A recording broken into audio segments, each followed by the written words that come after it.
Well, someone who wants to see the UK leave the European Union is the former leader of the UK Conservative Party, Michael Howard. Joining me live from London. Mr. Howard, many thanks for joining me today.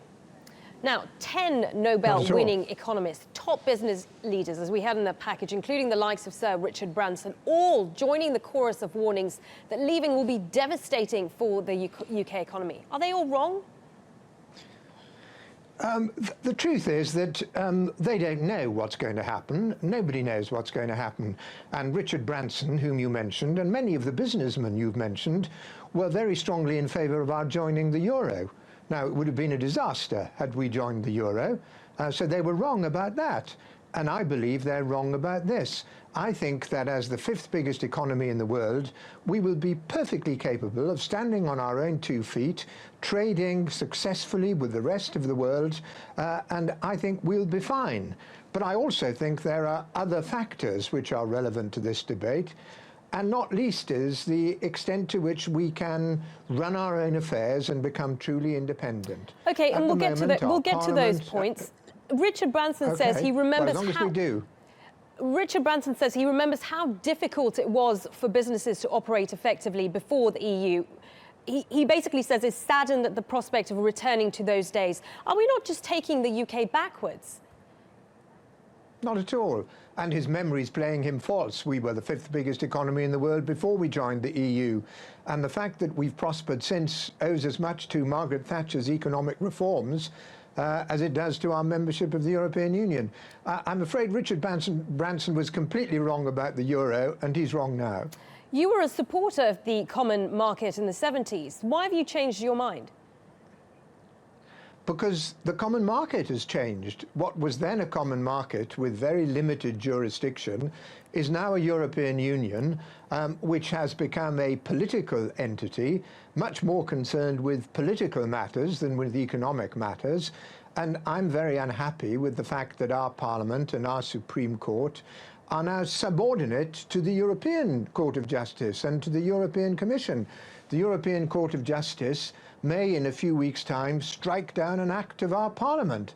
Now, I believe in democracy, and I want our country to be a democratic, self-governing country again, and I don't believe we can do that as long as we're members of the European Union.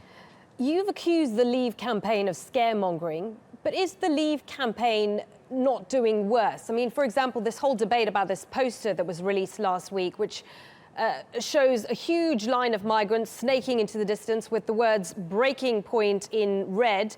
I mean, your own fellow Leave campaigner Michael Gove has said that it made him shudder. Yes, I agree with Michael Gove. I don't approve of that poster either.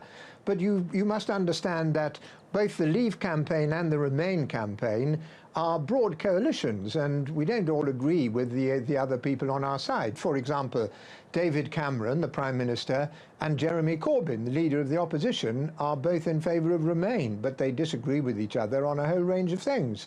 Well, I disagree with some of the people in the Leave camp about a whole number of things, including that poster. But you can agree with people on whether we should leave without agreeing with everything they say. Well, do you think this campaign has split the Conservative Party? Well, it certainly divided the party. I think we can come together again on June the 24th, the day after the referendum, and I think it's very important that we should come together again because the Conservative Party has to continue to govern the country for at least another 4 years, and so I think we will come together after June the 24th.